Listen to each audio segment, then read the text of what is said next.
Yo. So this VAT hike budget impasse is giving us all the drama we can handle. So here's what happened. Mr. Fikile Mbalula, the SG of the ANC, is saying the DA is out of order. And at the same time, you have Helen Zille on the other side saying whatever Mbalula is saying after meeting with the NWC and the NEC, they are out of order. Okay, so they're planning to get together. Now, I'm going to play you both of them, and then I want to play you a shocking question asked by a journalist, and then you're going to hear an even... Man, I have no words to describe the answer, but then it gives us an opportunity to answer it for you, and then I'll give my biblical reaction at the end, but I ask you to please don't miss any part of this video, because by the end of this video, first of all, you'll understand exactly what's going on in our politics. You'll see through all the political drama, and next time you hear people talking about what's going on, you will be head and shoulders above the average South African. So I hope you are ready, and if you are, press like in advance. So let's hear from Secretary General Fikile Mbalula. Sir, what's going on in the GNU? What's the problem? Deputy President Mashatile is correct. If you are part of a government and you don't agree with the budget, how do you continue to sit there? It's a logical question that the political party concerned must actually answer. Because I might say that I don't agree with this budget, 0.5 or whatever, for the following reasons, and I'm going. And then when you are gone, we'll close the door, sit down and decide. What do we do? Who comes in after you have left? We'll never back the DA. We're not beholden to them. They have chosen to participate, and they have created their own chaos. The ANC presenting a united front on what it perceives as double standards from the DA. The party's National Working Committee has resolved to reset the working arrangement of the Government of National Unity. ANC Secretary General Fikile Mbalula has now expanded the scope of negotiations once again to all political formations to negotiate on the budget vote, appropriations bill as well, but also include the reconstitution of the GNU. We have not taken a position about any political party in the GNU. That includes the DA. We have engaged all political parties. We have passed the framework. We are going back to understand. Maybe the DA doesn't want to be in GNU anymore. And if they still want to be part of it, how do they then address the issue of the budget impasse? And how do we then cross? That is the fundamental question. We don't have to second guess each other, which will be part and parcel of negotiations and engagement. That's what we do. We are a decent party. We don't talk through headlines and gossip. We talk face to face. What we want to raise with the DA, we'll raise it with them when we meet with them. Maybe they've taken a decision. We don't know that they want to go, given the actions they've actually taken. What we have agreed to do is to reset the pattern by way of ensuring that this GNU going forward has got to be governed by rules, not just the statement of intent. What rules govern us as members of the government of national unity. The ANC in the Okay, that's my guy. I love my. Okay, the last statement is the GNU, this is the reset, needs to come up with rules, not the statement of intent, but we must come up with rules so that we are governed by rules. Okay, so then, of course, there's an answer from the colleague from the DA, which is Zille. So what does she say? Ma'am Helen, please tell us. We are confused. What's going on? Well, Helen Zille has hit back at ANC Secretary General Fikile Mbalula's comments that the DA is acting as an opposition force seeking to divide the government of national unity. The DA's Federal Council chairperson says that they've never been unfaithful to the government of national unity's statement of intent. Well, all we have to say to the ANC is, if you want rules, we've got rules. We negotiated those rules, and let's stick by those rules. Negotiating new rules is not going to make any difference. How about starting just to respect Clause 19, Clause 16, Clause 24?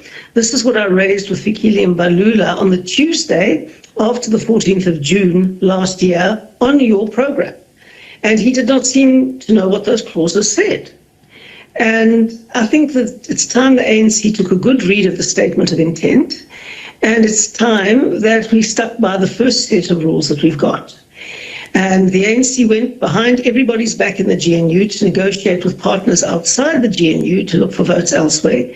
All over the world, that would cause the collapse of a GNU, but because we are serious about South Africa, we are going to hold the ANC's feet to the fire and make them respect the rules that Fikile Mbalula co-signed with me. Wow, so she is going to put the ANC's feet to the fire and make them respect those rules. Okay, so, but no, he wants to make rules, and you're going to hold his feet to the fire and make him respect those rules. Okay, so this is Aldrin Sampier. He asks a very powerful question. Why don't you kick them out? We're going to hear his question and listen to the answer to a certain level, and then let's answer it. And when I answer it, please be patient with me. I can't do a long video. Number two, listen to me until I finish what I'm saying with no judgments, and we will take it from there. So let's hear the question from Aldrin Sampier. Much for making time for us this morning. Tell us about the meeting that took place on Monday and why the ANC NWC decided to rather look at a reset of the GNU, whereas on the other end, on that leak audio that we've listened to with the Deputy President as well as the President of the ANC when they were addressing the Parliamentary Caucus of the ANC ahead of the framework budget vote, the issue there was that the Democratic Alliance has now essentially defined themselves outside the GNU, and as the Secretary General had said, even in yesterday's press briefing, the posture that has been taken by the Democratic Alliance is that of an opposition. Why didn't you give them the boot? Well, we are taking a strong, thank you for having us, Aldrin. We're taking a very strong stance on the conduct of the Democratic Alliance in the past 9 months, whilst being part of the National Executive. But it is important that this thing is not just about what the ANC feels. It is about galvanizing the whole of society, seeking consensus, getting information also, or views rather, of the various sectors in our society. In our statement, we mentioned religious formations, we mentioned business, we mentioned other sectors whose views are very important in discussing how the GNU has performed, what is it that we need to do to make it stronger, if we must stay with the government of national unity in the formation or in the form it is in now, and also how to ensure that there's overall stability in governance as well as in parliament, to also allow parliament not to be bedeviled by these kinds of squabbles, but focus on the oversight and lawmaking mandate of parliament. So if this thing Okay, I don't know what we're talking about anymore. Okay, so the question is, why don't you kick them out? There's religious leaders and business and parliament and government. I don't know. I don't know how that answers the question. So, what's really going on between these two? Crunch it down to right at the bottom. This is the real fight here. ANC sees rules as a necessary evil. DA sees rules as good. EFF does not like rules. That's why we all thought we had a best constitution in the world until EFF convinced the whole country that the rules we've been living under all along were a compromise. They don't like rules. PA likes rules. That's why they fight for border.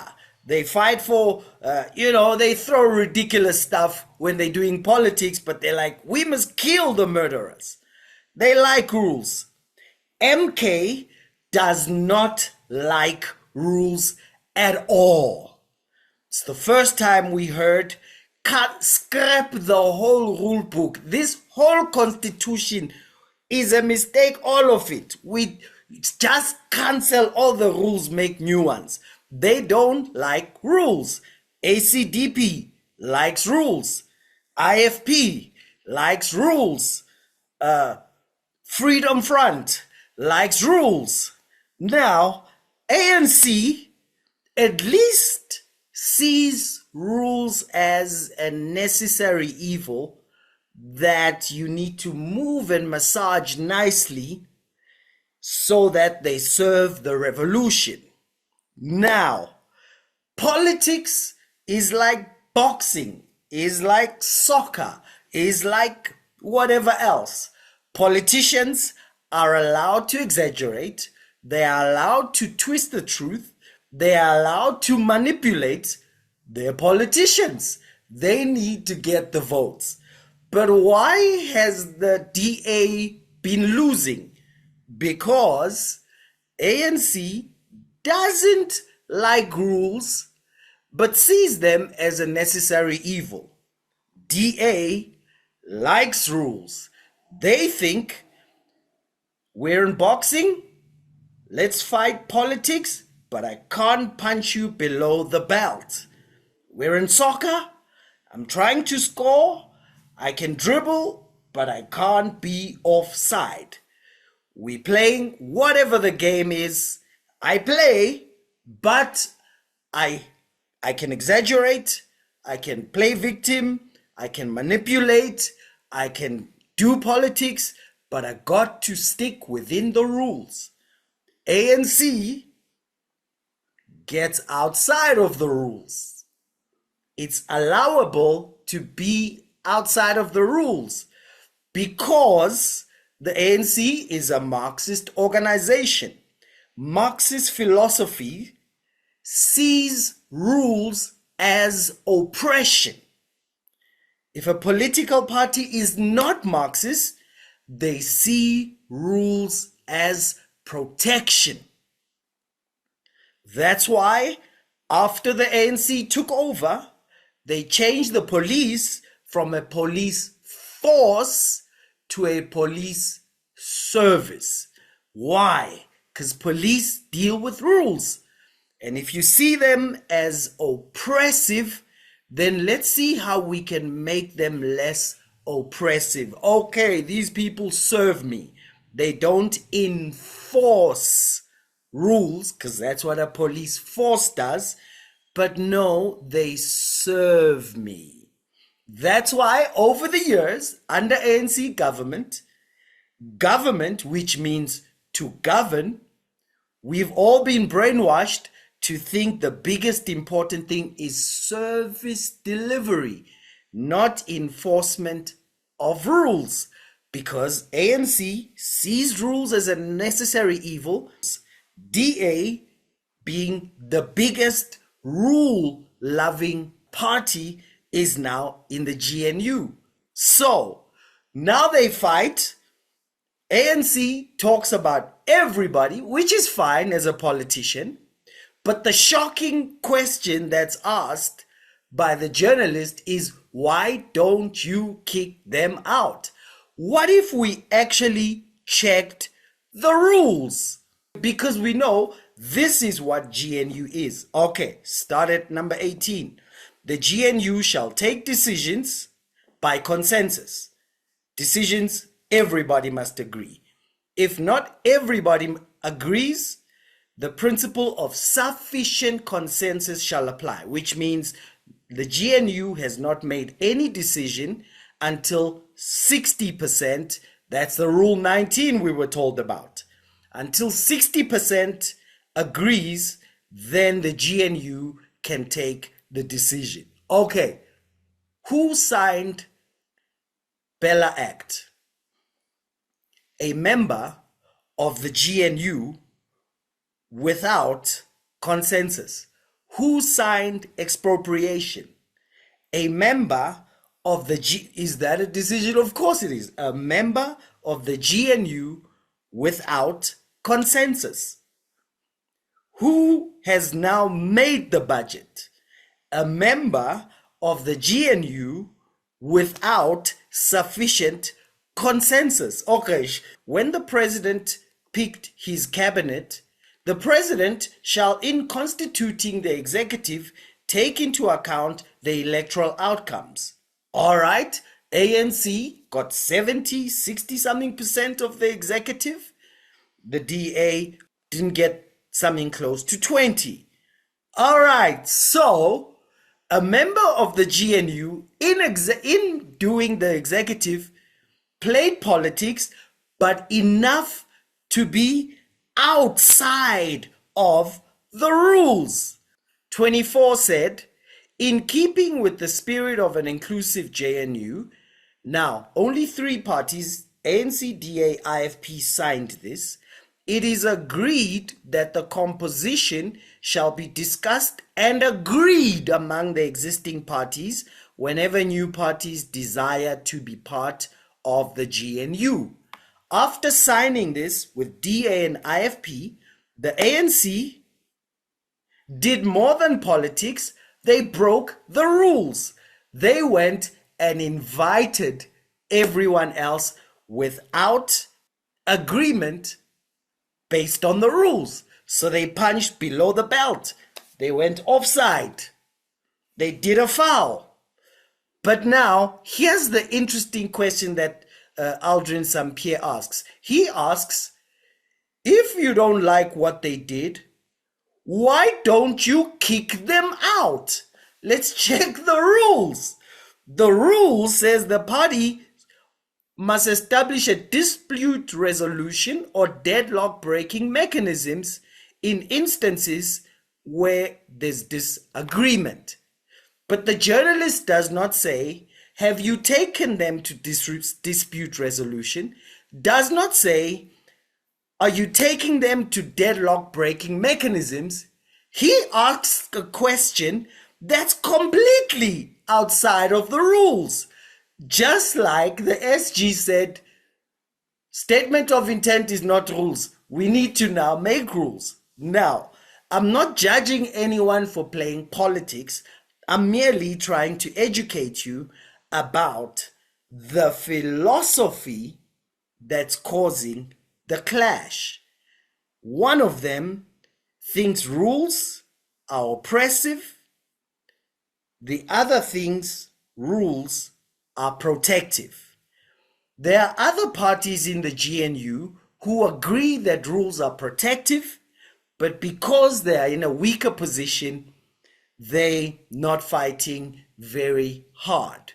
But if you left them alone, they would be taking the DA's stance, because their philosophy is that rules are protective and not oppressive.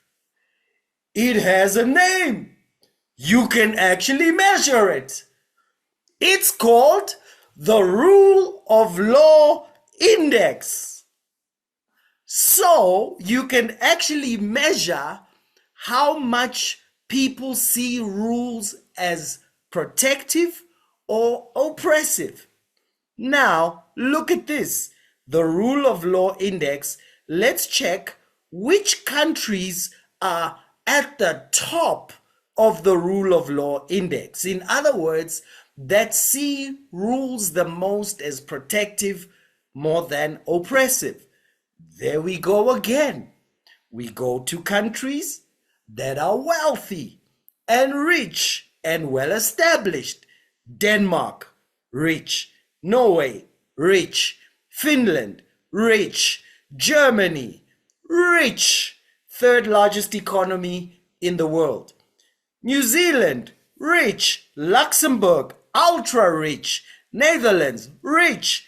Ireland, rich. Estonia, very wealthy. They came out of the Soviet Union now recently, and they're the number one country in digital stuff. In Estonia, you have Wi-Fi in the middle of a forest, and you vote on your phone. You get your driver's license on your phone. Small country, doing well. When am I gonna see an African country? I'm seeing Singapore, United Kingdom. Oh man, it's all the rich countries. Hong Kong. Even at 24, Uruguay. At least we see South America. United States is number 26. No wonder they called to be on a decline, but they still wealthy. All right, let's go down and find an African country. Number 40, Rwanda is the first African country and the number one country that likes rules in Africa. All right, let's go down and find our beloved South Africa. We are number 25 in the world. Is it okay if I just show you facts and we don't just run with emotions? There we go. So we know that countries that like rules tend to be the countries that prosper. The countries that don't like rules because they see them as oppressive tend to be the countries that struggle. Let's show you the world map. Try not to cry once again, okay? Which countries are the darkest? The darkest countries like rules. They don't see them as oppressive. They see them as protective. The lighter countries see rules as oppressive. Now, look at this. I know we tend to divide the world lately between the West and BRICS. Look at Russia. Where do they go? I'm not gonna say much because I don't want trouble. Look at China. Now we saw with business friendliness, they do well. That's why they do better economically, although they're not at the top.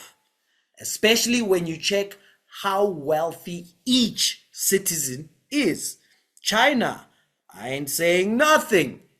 India came out of 1947 to 1991, was held by Marxists. They didn't like rules.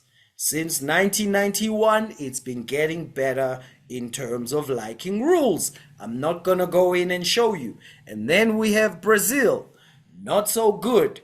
How come we...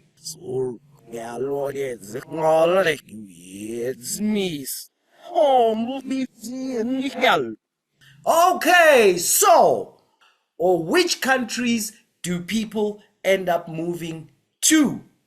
Well, Australia, like rules. New Zealand, they like rules. Europe has a problem with people moving in. They like rules. Who likes rules the most? The Scandinavian countries. They also the richest part of Europe. Canada likes rules. America is kind of slipping a little bit, but they like rules more than dislike rules. Here's a simple thing. Any country that likes rules prospers. Any country that dislikes rules goes down. People move, they move to countries that have a higher score. Look at South Africa, right? You have people moving from Zimbabwe, which is number 123, very low. Where do they move to? They move to Botswana because they do a bit better. They're number 51.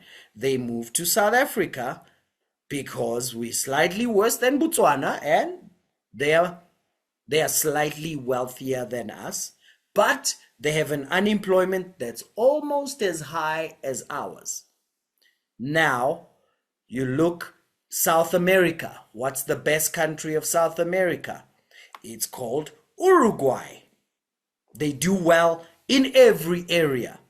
They also happen to be the country that likes rules more than the rest. Argentina didn't like rules. They were under Marxist rule for a long time. It's the first time that they're finding a guy who likes rules. He cut lots of spending and he put more money in the military. People who don't like rules say what? Yeah, he's trying to be the next dictator. Of course, that will be the first thing that they will say because they don't like rules. But the economy has started to recover. The inflation has come down like crazy. And let's give it another 10 years. But you'll see as they like rules more, if they last that long, the economy will follow them and they'll make more money. It's not about who's white or who's West or who's... That's what politicians do. And they divide the world between those who are this, those who are that. There are those who like rules because they see them as oppressive or protective. And there are those who dislike rules because they see them as oppressive. But this comes down to rands and cents and goodness and how people live. Once again, let's look at where you are most likely to find a job. Once again, the Western Cape is where you'll find a job better than any other province in South Africa. Eastern Cape, the biggest ANC stronghold. First of all, you have the highest number of people who are unemployed. Number two, you also have the highest murders in the Eastern Cape. Down here, you think about what they've been fighting for. Give us our own police because they like rules. The city is clean because they like rules. Oh yeah, it's because white people like to keep it clean. Well, it's about liking rules. You go up to Rwanda just after you came from Johannesburg. You will leave a filthy city and you will land in a clean city because they like rules and the economy likes them and employment likes them. Didn't we get told when we were small that cleanliness is next to godliness or something like that? You will find the people who like rules have cleaner, lower crime, richer countries. The people who don't like rules, their countries are dirtier. They tend to have more corruption and crime, and they tend to have poor citizens. There we go. And it's not whether it's DA or ANC, it's whether it's rule liking or rule disliking. The rule liking people take more control. We prosper. Why? Because investors will also trust the people who like rules. They will trust the people who respect contracts. Why? Because investment is a contract. So when the ANC passes a law, they think, how do we use the rules to the advantage of our revolution? When the DA passes the law, and it would be the same if PA had 30%. It would be the same if Freedom Front had 80%. It would be the same if IFP had 40%. It would be the same if Action SA had 49%. The old Action SA. I don't know what to say about Action SA right now. We still need to see what they believe. But it will be the same, is that's why Action SA has said close the borders. PA has said no illegal immigrants. EFF has said break these borders. I hate them. They were made by oppressor. In other words, rules in their mind brings up oppression. So you'll find law and order in terms of crime and punishing wrongdoing. Number two, you'll see it in terms of their response to the Constitution, which we were told for 20 years, 10 years, is the best in the world. And you will see it how they deal with borders. A rule-liking party will take more action on the border. That's why the economy has struggled. That's why we've struggled to get out of poverty. And that's why we have been deteriorating. Why? Let me give you my biblical reaction. Whoever has no rule over his own spirit is like a city broken down without walls. You will know someone doesn't like rules because they will want an open border. Why? It's a philosophy that sees rules as oppressive. Now, of course, you can go too far to the other side, but that's why we were happy that we have a world-class, best constitution in the world, until the people who don't like rules start to try and find ways to weaken it piece by piece. And when anyone comes against it and say, don't mess up the rules, rules protect and give us a chance at prosperity, then they just go, yeah, you are racist, that's why. And I know someone will say, aye man, you keep speaking against expropriation without compensation, but you don't know our history. And I repeat, if you will press subscribe and ring that bell, I will say something hardcore but good, tight but right. Principles do not respect, understand history. I get what you're saying. I understand what you mean by history. But principles do not understand history. They don't respect history. They don't get explanations. If an aeroplane with 500 people loses its engines at 10,000 kilometers above the ground, gravity, which is a principle, will not feel for the people in the plane. It will not understand that they are all young. It will drop them to the floor and crush them, because principles like this one I'm shared with you have no feelings, they have no understanding, they have no ears, they just do what they're supposed to do. You respect rule of law, we'll reward you with wealth. You don't like rule of law, we'll respond to you with poverty with struggle, with dilapidation.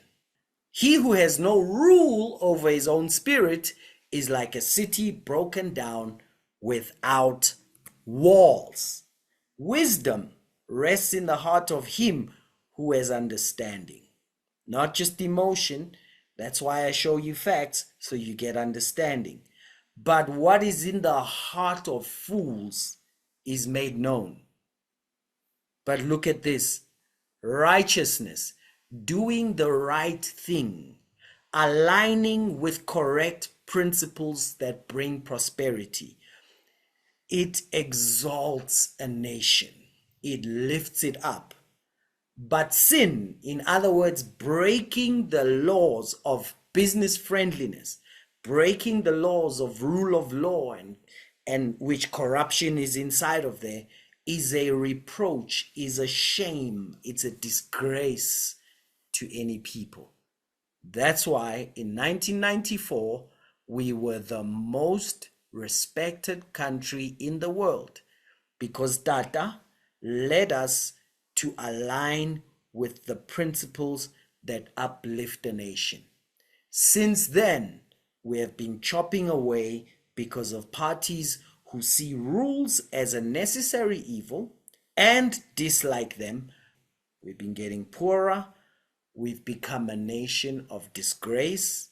We've become a nation that nobody really respects.